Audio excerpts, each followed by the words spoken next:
Hi friends, good morning. Welcome to my channel Achyuta's తెలుగిల్లు. Friends, ఈరోజు మీకు నేను చేయబోయే రెసిపీ వచ్చి సేమియా పులిహోర అండి. ఇది నేను గణపతి నవరాత్రుల్లో ఒకరోజు ప్రసాదంగా ప్రిపేర్ చేస్తున్నాను. దానికోసం నేను 1 కేజీ బ్యాంబినో సేమియా తీసుకున్నానండి.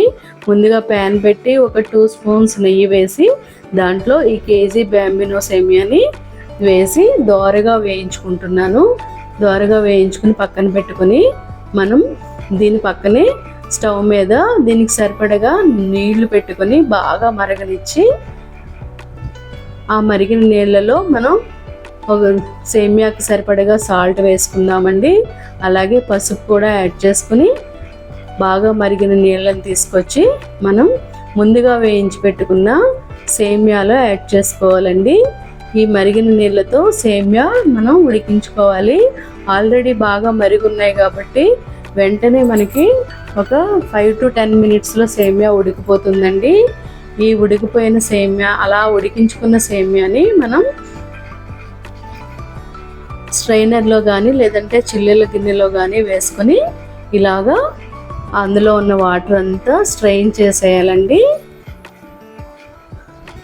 నెక్స్ట్ దీంట్లో గిన్నెలు ఏమన్నా ఇంకా మనకి మిగిలిపోతే కొద్దిగా వాటర్ పోసుకొని వేసుకోవాలి. అలాగే ఈ వేడి నీళ్ళు స్ట్రెయిన్ చేసిన వాటర్ అంతా పక్కకు తీసేసి మనం మళ్ళీ చల్లటి నీళ్ళతో సేమియాని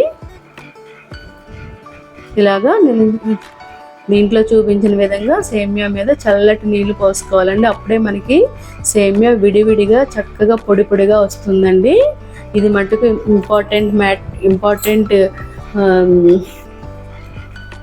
ఇంపార్టెంట్ విషయం అండి. సేమియా పులిహోరలో మన ఈ చల్లటి నీళ్లు పోసుకుంటేనే మనకి పులిహోర విడివిడిగా చక్కగా చల్లారిన తర్వాత వస్తుంది.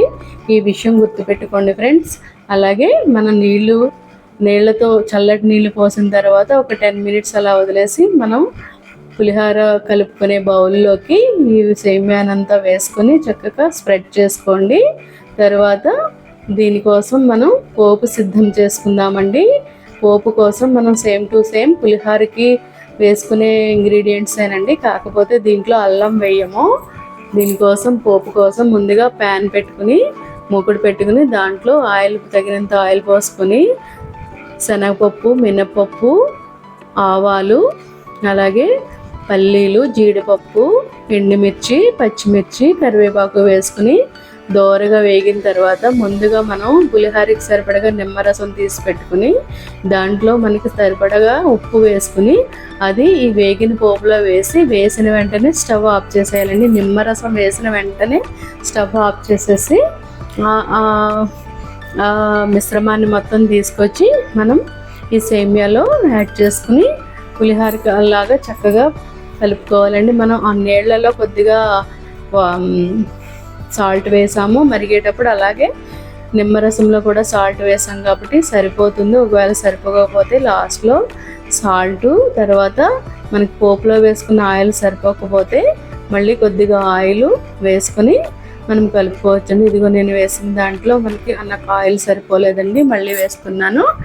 అలాగ కలుపుకొని చక్కగా మనం దీనిని ఒక 1/2 అవర్ అలా వదిలేయాలండి. అప్పుడే మనకి పులిహోర చక్కగా పొడి పొడిగా ఒకటి అంటుకోకుండా చాలా పొడి పొడిగా వస్తుందండి. ఈ పులిహోర చాలా టేస్ట్ ఉంటుంది మన నిమ్మరసం వేయడం వల్ల. అలాగే ఈజీగా మనం ఒక 1/2 అవర్లో రెడీ చేసేసుకోవచ్చు. ఓకే ఫ్రెండ్స్, తప్పకుండా మీరు ఒకసారి దీన్ని ట్రై చేయండి. అలాగే నా రెసిపీస్ మీకు నచ్చినట్లయితే తప్పనిసరిగా లైక్ చేయండి, షేర్ చేయండి. అలాగే కొత్తగా చూసేవాళ్ళు సబ్స్క్రైబ్ చేసుకోండి ఫ్రెండ్స్. అలాగే ఎవరైనా చేస్తే ఎలా కుదిరిందో నాకు కమెంట్ చేయండి. Okay friends, bye.